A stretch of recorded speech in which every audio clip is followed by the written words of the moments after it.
యేసు ప్రభు వారిని సిలువ వేసినప్పుడు యేసు ప్రభు వారు పలికినటువంటి మాటను బట్టి ఇతని లోపల పశ్చాత్తాపం కలిగింది.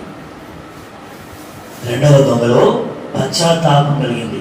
ఎందుకంటే బరబ్బా అనేటువంటి దొంగ ఈయన ద్వారానే ఏమయ్యాడు? విడుదల పొందాడు. అందరూ ఈయన ఏం చేస్తున్నారు? దూషిస్తున్నారు. నేను కూడా ఈయన ఏం చేశాను? దూషించాను. ఒకప్పుడు అంతకుముందే దూషించాను. అయితే ఈయన మా అందరిని ఏం చేశాడు? క్షమించాడు. కాబట్టి ఏమంటున్నాడంటే యేసు ప్రభువారు పొందుతున్న శిక్ష, ఆ శిలువ మీద ఇద్దరు దొంగలు పొందుతున్న శిక్ష కూడా ఏమంటున్నాడు? నీవును అదే శిక్షా విధిలో ఉన్నావు. అదే శిక్షా విధి అంటే యేసు ప్రభు ఎలా సిలువ వేయబడ్డాడో నీవు కూడా అదే సిలువ మీద వేలాడుతున్నావు కదా, నీకు కూడా అదే విధించబడింది కదా. నువ్వు నిజంగా మంచోను అయితే బరబ్బాకి ఏం దొరికింది? విడుదల దొరికింది కదా. కనీసము బరబ్బానే ఎలాంటి దొంగ ఉంది? బందిపోటు దొంగ ఉంది. బరబ్బానే ప్రసిద్ధుడైన ఖైదీ అనుంది. బరబ్బా అల్లరి చేసిన వాడు ఉంది. బరబ్బా నరహత్య చేసిన వాడు ఉంది. అలాంటి బరబ్బాకు విడుదల దొరికింది. అంతకంటే ఘోరమైనటువంటి మరి నేరాల్లో మనం ఉన్నాము. అది మొదటి మాట నేను పలికింది. శిక్షా విధి అంటే మనకేం విధించబడింది శిక్ష, బరబ్బాకేమో తొలగించబడింది. బరబ్బా తొలగించబడిన శిక్షలో ఉన్నాడు. మనం ఎక్కడున్నాం? విధించబడిన శిక్షలో ఉన్నాం. కాబట్టి మనకేమో అక్కడ ఏం చేశారంటే శిక్ష రాసి దాని కింద సంతకం పెట్టిందంటే అయిపోయింది.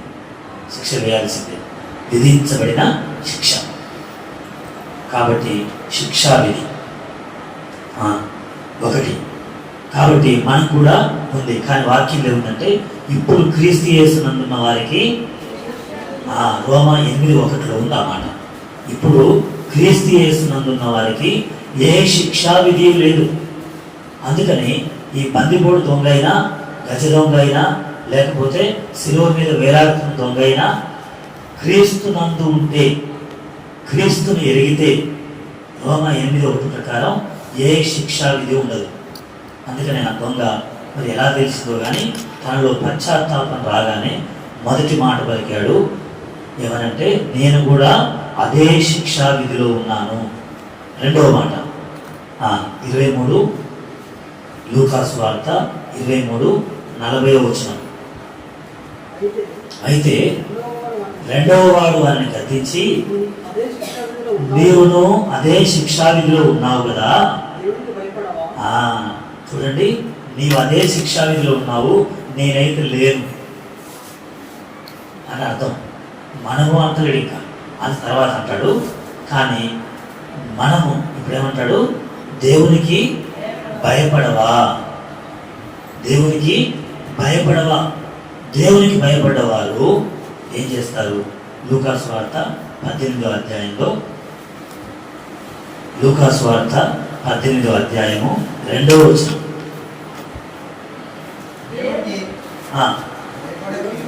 దేవునికి భయపడకయు మనుషులను, దేవునికి భయపడిన వాడు మనుషులను లక్ష్య పెట్టాడు. దేవునికి భయపడ్డవాడు మనుషులను లక్ష్య పెడతాడు. అందుకని నువ్వు దేవునికి భయపడవా అంటున్నాడు. ఇతను దూషిస్తలేడు, ఇతని లోపల మార్పు వచ్చింది. ఏ మనుషుని దూషించట్లేడు. ఎందుకంటే లేవియా కాండము 19వ అధ్యాయం, లేవియా కాండము 19వ అధ్యాయము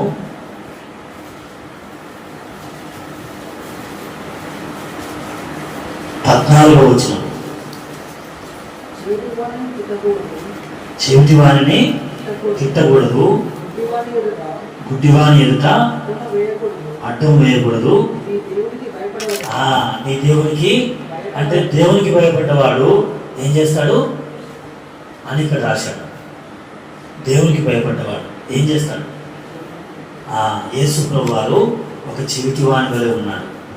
ఏమీ తెలియని, ఏమి వినట్టుగా వీరేం చేస్తున్నారో వీరెరగరు కనుక వీరిని క్షమించమన్నట్టుగా ఉన్నాడు కదా. తర్వాత ఒక గుడ్డివాని వలె వారు చేసిన పాపాలన్నీ చూసి చూడనట్టుగా ఉన్నాడు. ఆ అజ్ఞాన కారణను దేవుడు చూచి చూడనట్టుగా ఉన్నాడు. అందుకనే నువ్వు దేవునికి భయపడవా? ఇదే లేవియాకాండం 19వ అధ్యాయంలో 32వ వచనం. 32 తలమెలిసిన వాని ఎదుట ముసలివాని ముఖమును ఘనపరిచి దేవునికి భయపడ్డవాడు ఏం చేస్తాడు అని రాసిన. అంటే ఇలా మరి దేవునికి భయపడవా? నువ్వెందుకు ఇలా నీతిమంతుడైన క్రీస్తుని దూషిస్తున్నావు? అది రెండవ మాట. అంటే ధర్మశాస్త్రాన్ని తెలియకుండానే నోటితో పలుకుతున్నాడు. దేవుని యొక్క వాక్యాన్ని తనకు తెలియకుండానే నోటితో పలుకుతున్నాడు.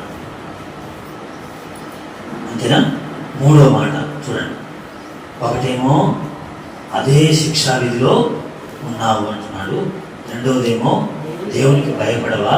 మూడవది 41వ వచనం. మనకైతే ఇది న్యాయమే. అంటే ఈ శిలువ మీద వేలాడడం న్యాయమే. మేకులతో ఒకవేళ కొట్టినా న్యాయమే, కొరడాలతో కొట్టినా న్యాయమే, ముండ్ల కిరీటం పెట్టినా న్యాయమే. మనం ఒకవేళ వాళ్ళ కాళ్ళు విరగొట్టారని రాసింది, విరగొట్టినా అది న్యాయమే. మనకిది న్యాయమే. మనమేమి అన్యాయంగా శిక్ష పొందట్లేము, మనం శిక్ష పొందేది న్యాయమే. ఇది మూడో మాట. దేవుని న్యాయాన్ని లేక వారి యొక్క పాప స్థితిని ఒప్పుకుంటున్నారు. న్యాయమే. అది మూడవ మాట. అంటే ఏది న్యాయము అంటే మనం శిక్ష పొందడం న్యాయమే. కానీ ఏమంటున్నాడు ఇంకా, మనం చేసిన వాటికి నాలుగవ మాట అది తగిన ఫలం పొందుతున్నాము. ఈరోజు ఏదో ఒక బలహీనత ఉంది, ఏదో ఒక కష్టం ఉంది, ఏదో ఒక ఇబ్బంది ఉంది, ఏదో ఒక సమస్య ఉంది, ఏదో ఒక అనారోగ్యం ఉంది, ఏదో ఒక నింద ఉంది, ఏదో ఒక అవమానం ఉంది, ఏదో ఒక గాయం ఉంది, ఏదో ఒక మచ్చ ఉంది. అది చేసిన వాటికి చెప్పండి. ఆదాము మరణించాడు. కారణం ఏంటి?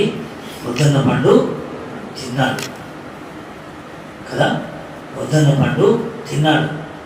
కాబట్టి న్యాయమే. దేవుడు అన్యాయస్తుడు కాదు. తగిన వాటి ఫలం పొందుతున్నాం. ఈ భూమి మీద ఏదో ఒక బాధ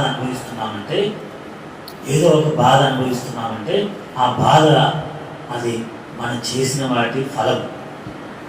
ఈ భూమి మీదనే మనం అనుభవించినట్లుగా ఒప్పుకుంటున్నాడు. ఆయన ఒప్పుకుంటున్నాడు. కారణం ఎవరు?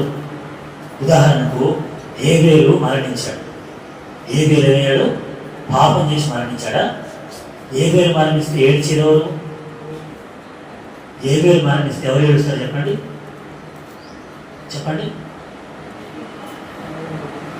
ఏబేలు మరణిస్తే ఎవరు ఏడుస్తారు? తల్లిదండ్రులు ఏడుస్తారు కదా.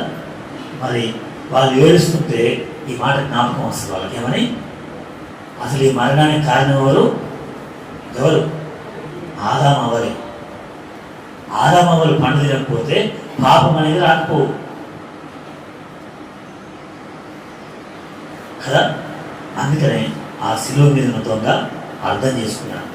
చేసిన వాటికి తగిన ఫలం ఇది. ఈ భూమి మీద ఏదో ఒక కష్టాన్ని మనం అనుభవించాలి. చాలామంది నేను ఎందుకు అనుభవిస్తున్నా అనుకుంటారు. అనుభవించాల్సిందే. ఏదో ఒక బాధ అనుభవించాలి. ఎందుకంటే నిత్యత్వంలో అక్కడ నరక శిక్ష లేకుండా ఉండడానికి దేవుడు ఈ భూమి మీద కొన్ని రకాలైన ఇబ్బందులు పెడతాడు. పౌలు భక్తుడు ఉన్నాడు. సంఘాన్ని ఏం చేశాడు? హింసించాడు. ఆయన సువార్త చెబుతుంటే ఆయన ఏం చేశారు? అందరూ చెప్పండి. ఆయన సువార్త చేస్తుంటే ఆయన హింసించారు. అందుకనే ఆయన దేహంలో ఏముందంట? ముళ్ళు ఉంది. ఆయన దేహంలో ఒక ముళ్ళు ఉంది. ప్రార్థన చేసినా కూడా ఆ ముళ్ళు తొలగిపోలేదని రాసింది. ఎందుకు అంటే చేసిన వాటికి తగిన ఫలం ఈ భూమి మీద ఏదో ఒకటి మనం అనుభవించాలి, ఏదో కొంత అనుభవించాలని ఒప్పుకుంటున్నాడు ఆయన. అది తర్వాత మాట చూడండి, 41 లూకా 23:41. మనకైతే ఇది న్యాయమే, మనం చేసిన వాటి తగిన ఫలము పొందుతున్నాము, కానీ ఈయన ఏ తప్పిదము చేయలేదు. యేసు ప్రభు వారి యొక్క పరిశుద్ధతను ఒప్పుకుంటున్నాడు. 5వ మాట, యేసు ప్రభు వారిలో ఏం లేదు, ఏ తప్పిదము లేదు. ఇస్కరియోతు యూదా ఒప్పుకున్నాడు, కానీ ఉరిపెట్టుకున్నాడు. ఈయన ఒప్పుకున్నాడు, ఈయనేమో పరదేశం పొందాడు. 5వ మాట ఏంటంటే, యేసు ప్రభు వారిలో ఏ మంచి గుణం ఉందో, ఆయన ఎంత శక్తివంతుడో, ఎంత పరిశుద్ధుడో, అదే ఆరాధన అంటే. ఆరాధన అంటే ఆయనలో ఉన్న మంచి గుణాన్ని మనం పొగడడం. ఉదయం ఆరాధనలో ఏమని పొగడం ఆయన్ని? ఎవరైనా మన పాపములన్నీ క్షమించేవాడు, క్షమించుటకు సిద్ధ మనసు కలిగిన వాడు అని 86వ కీర్తన 5వ వచనంలో ఉంది. 86వ కీర్తన 5వ వచనంలో ఆ మాటలో ఉంది, క్షమించుటకు సిద్ధ మనసు గలవాడు. కాబట్టి అలాంటి ఆయన గుణాన్ని పొగడమే ఆరాధన. ఆరాధన ఎందుకు తెలియదు, కానీ ఆరాధన చేశాడు. ఏమని? ఈయన అయితే ఏ తప్పిదమో చేయలేదు అంటే, ఆ శిలువ వేయబడడానికి కానీ, ఆ ముళ్ళ కిరీటానికి కానీ, ఆ మేకులకు కానీ, ఆ కొరడా దెబ్బలకు కానీ, లేక ఆ ముఖం మీద ఉమ్మి వేయబడడం కానీ, కళ్ళకు గంతలు కట్టబడడం కానీ, ఆయన పొందవలసిన ఆ శిక్ష, యేసు ప్రభువారు కార్చిన రక్తానికి కానీ ఆయన ఏ తప్పు చేయలేదు. ఇది 5వ మాట, దొంగ శిలువ మీద పలికాడు. 6వ మాట చూడండి,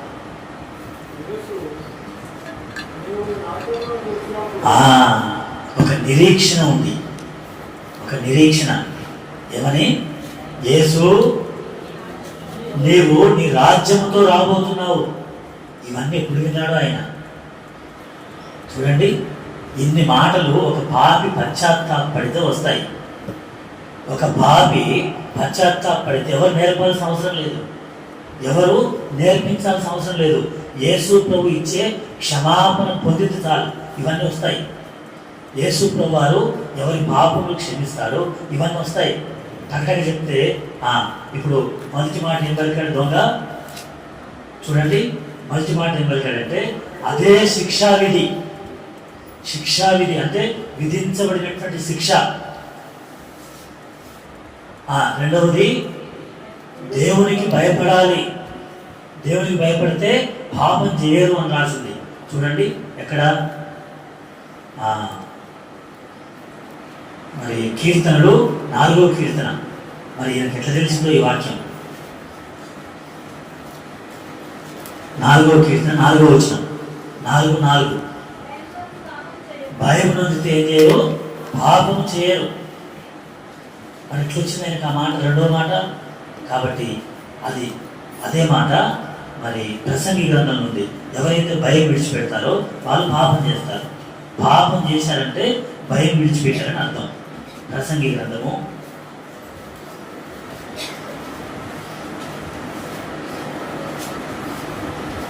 5వ అధ్యాయము